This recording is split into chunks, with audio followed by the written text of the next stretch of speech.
కాబట్టి ఈ సభని సక్సెస్ చేసి మన కురుగొండ రామకృష్ణ గారి ఎంత మాదిరిగా సభ సక్సెస్ అయితే ప్రతి ఒక్కరూ ప్రతి గ్రామంలో కానీ మనతో పాటు జనసేన నాయకులతో కూడా కలుసుకొని మన జన సమీకరణ చేసుకొని ఉమ్మడిగా ఈ సభ సక్సెస్ కానీ వెంకటేశ్వర్లు కానీ ఈ వేదిక మీద మండలంలో ఉన్న నాయకులు కానీ లేదు మన మండల నాయకులు కానీ క్లస్టర్ ఇన్ఛార్జీలు కానీ యూనిట్ ఇన్ఛార్జీలు కానీ మండల ప్రెసిడెంట్ అందరూ కూడా క్రీశాలకు ఉన్నటువంటి నాయకులందరూ కూడా ఇక్కడ చేరున్నాం. కాబట్టి మళ్ళా ఇక్కడికి వచ్చి మీతో మాట్లాడటం అనేది బహుశా కుదరకపోవచ్చు. రామకృష్ణ కానీ నేనన్న గారు అక్కడ ఉన్నటువంటి వసతులన్నీ రెడ్డి గారికి, అదేవిధంగా సోదరులు జని రమణయ్య గారికి, జనసేన పార్టీ సోదరులు కృష్ణయ్య గారికి, వెంకటేశ్వర గారికి, అదేవిధంగా రాధమ్మ గారికి, కస్తూరమ్మ గారికి, ఇంకా ఉన్నటువంటి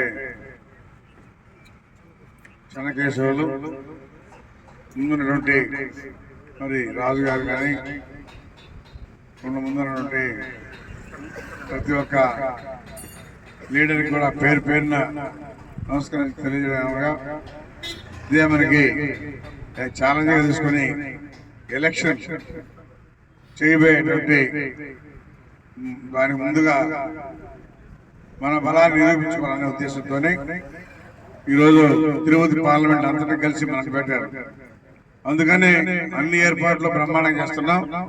మీరు కూడా దయచేసి మనం ఏమైతే చెప్పుకుంటామో మండలానికి ఎంతమంది రావాలని కూడా ఇప్పుడు చెప్తాం. దాన్ని బట్టి మీరు ప్రతి పంచాయతీ కూడా మీరు వెళ్ళి ఆ పంచాయతీలో ఎంతమంది అని చెప్పి అంతమంది తీసుకురావాలని చెప్పని కూడా తెలియజేస్తూ, ఖచ్చితంగా మనం ఈ సభ ఛాలెంజ్ గా 1,00,000 పైన ఉండేట్టుగానే మనం చర్యలు తీసుకోవాలి. అదేవిధంగా దానికి సరిపడినట్టు గ్రౌండ్ కూడా రెడీ చేస్తా ఉన్నాం. 4-5 గ్రౌండ్ పనిచేస్తా ఉన్నాయి. మరి మీరు కూడా వచ్చి చూడొచ్చు. మీరు అనుకున్నటువంటి అందరూ కూడా దయచేసి ఇప్పటి నుంచి చెప్పుకొని మండలాలు పంచాయతీ నుంచి మనం సాయంత్రం అడుగుతా ఉన్నాం. అందుకని మధ్యాహ్నం భోజనం చేయడం వెంటనే పెట్టుకోవాలి. మీరు 2 గంటల నుంచి ప్రారంభం కావచ్చు. ఎందుకంటే క్లైమేట్ ఉంది కాబట్టి మళ్ళీ 5 అయితే చీకటి పడుతుంది. అందుకని 2 గంటల స్టార్ట్ అయ్యే విధంగా ఏర్పాటు చేస్తున్నాం. మీరు భోజనం చేయడం 1 గంటకంతా బయలుదేరాలి. ప్రతి ఒక్కరూ చెప్పండి. ఇప్పుడు మళ్ళా ప్రతి మండలం కూర్చొని రివ్యూ చేసుకొని జన సమీకరణ అంతా కూడా ఇప్పుడు రాసుకుంటాం. కాబట్టి ప్రతి ఒక్కరు ఛాలెంజ్ తీసుకోవాలి. జగన్మోహన్ రెడ్డి అవినీతి పరిపాలన మనం ఖండిస్తూ మన పార్టీ ప్రతిష్టని మనం నిలుపుకోవాలి, గట్టిగా తెస్తారని చెప్పని కూడా కోరుకుంటూ మీ అందరికి పేరు పేరున నమస్కారం తెలియజేస్తూ సెలవు తీసుకుంటాం.